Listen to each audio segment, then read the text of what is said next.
این خونهایی که در راه وطن ریخته شد تمام گلهای سرخی است که در مزرعه ایران رویده و بدان زیبایی بخشیده است. از بین بردن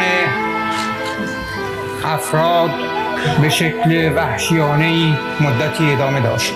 یک عده از خدا بی خبر و قاتلین بالفطره با حیله و تمهید و ناجوانمردانه از پشت به عده‌ای حمله کردند.